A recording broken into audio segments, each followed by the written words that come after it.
Untuk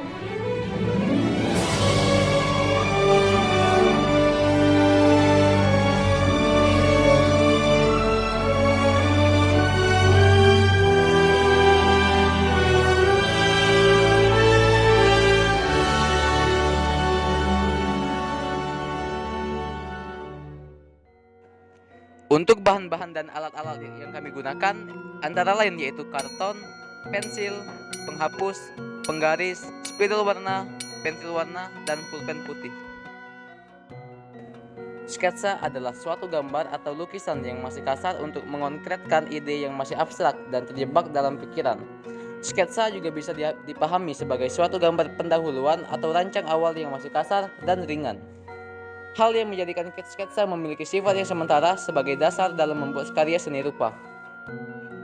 Kami di sini menggunakan teknik linear. Teknik linear merupakan teknik yang menggunakan garis sebagai unsur yang paling menentukan dalam pembuatan sketsa, mulai dari garis lurus maupun melengkung.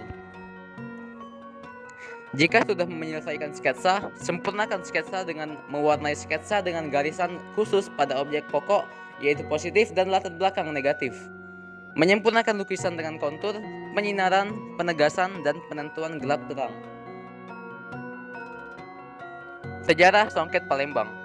Tercatat oleh sejarah, songket sudah ada sejak munculnya Kesultanan Palembang Darussalam, yaitu antara 1659 hingga 1823. Sejak masa itu, diketahui banyak orang bahwa penduduk asli Palembang sudah sering membuat songket sebagai usaha sambilan. Konon, pada saat itu, orang-orang yang menggunakan songket sudah pasti seorang keturunan raja, sultan, atau kerabat keraton. Sehingga pengguna songket kerap dikaitkan dengan kemakmuran dan kejayaan. Bahkan, tersebar juga di masyarakat Palembang cerita lisan, asal mula kain songket berawal dari pedagang Cina yang membawa sutra, pedagang India dan Timur Tengah yang membawa emas, sehingga terciptalah kain songket yang berlapis emas di tangan penduduk asli Palembang. Ragam jenis songket Palembang. Ada 6 ragam jenis songket Palembang sebagai berikut. 1. Songket lepus. Songket lepus adalah songket tenunan pertama yang ada di Palembang.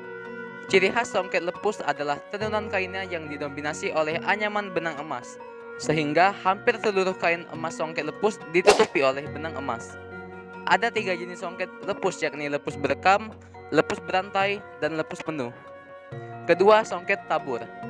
Seperti namanya, songket memiliki ciri khas dengan motif taburan secara menyebar dan dibentuk kecil-kecil sampai terbentuk seperti bunga atau bintang.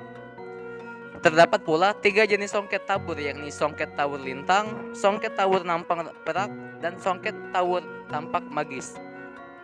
Yang ketiga, songket bunga. Ada 2 jenis songket bunga yang dibedakan karena jenis benangnya, yaitu songket bunga emas dan songket bunga pacik.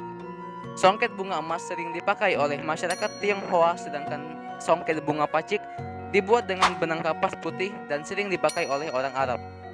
Selanjutnya, songket limar. Songket limar adalah jenis songket dengan corak berwarna-warni. Biasanya, untuk membuat tenunan songket ini harus dengan pencelupan yang biasanya digabung dengan benang emas. Kelima, songket tretes. Songket tretes adalah jenis songket dengan motif di bagian ujung kain, sehingga di bagian tengah tetap kosong tanpa motif. Namun, ada pula songket tretes campuran yang dipadukan dengan motif tabur pada bagian tengahnya. Terakhir, songket rumpak. Songket rumpak adalah songket dengan motif yang hampir sama dengan songket tretes, namun kainnya sudah dibuah terlebih dahulu dasar berbentuk kotak-kotak seperti kain sarung. Songket ini juga sering menjadi bagian dari pakaian pengantin laki-laki Palembang. Teknik pembuatan songket Palembang.